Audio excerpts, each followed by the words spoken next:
Today we're going to talk about building your retirement life plan, and what that means is here's where you are now, here's where you need to go, and you're mapping out what you need to do and the steps you need to take in order to get there. So let's get into it. Number one, create your budget and plan and save as a family.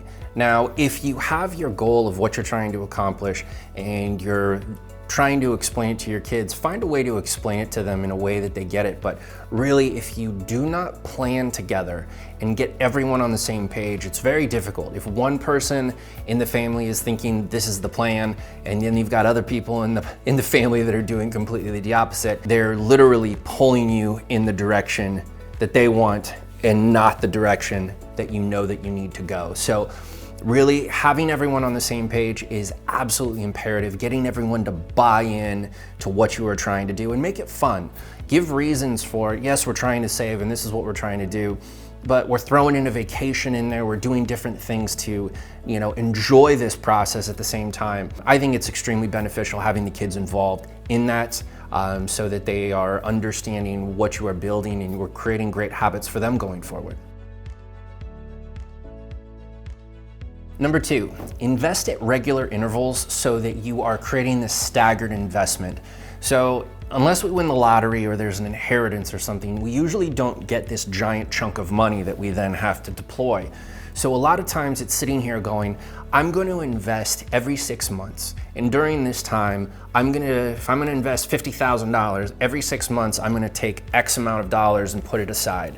Or if it's $100,000, whatever the number is, you've come up with a plan and then you're backtracking ways to make sure that happens. Maybe you're doing automatic deductions from your account into a separate account that you don't have access to. Don't get a debit card from it. That's a way to sync your strategy. And you go and it goes to another account, and that account gets deployed. And in the meantime, you're coming up with different solutions for where you want to put that money. But it gives you the ability to sit there and go 6 months deployed, 6 months deployed, 6 months deployed. And you are creating ways for your money to work for you, and you're not trying to do it all in one big go.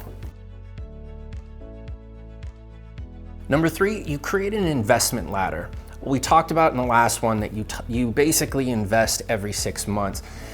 And the reason that you would do that, whether it's 6 months or a year or whatnot, is you want these projects to be mature at different times. You want that because you don't want everything becoming due and going on sale at 1 year, because then all of a sudden your tax bill is massive. So what the investment ladder does is it gives you the ability to sell an asset this year, maybe sell an asset next year, maybe we're 1031ing into something over here, but you're spreading out the returns that are coming over to you so you're not paying the maximum tax bill possible. I think it's a huge thing that sometimes we're in control, sometimes we're not, but by creating the investment ladder, it gives you the greatest chance of avoiding that massive tax bill. So there you go. Those are 3 strategies that I highly recommend. They're things that we do at our family when we are trying to know very clearly where we're going. I have a very clear number on what we need for retirement. I have a very clear passive income number. I have a very clear net worth number. But if we do not talk about it as a family, we do not sit there and say, this is where I'm gonna go, you know what they say, if you don't know where you're going, you're sure to get there. So with that said, I hope you guys have made some great plans and are putting those into effect. If you have questions or you wanna talk strategy, by all means, please reach out.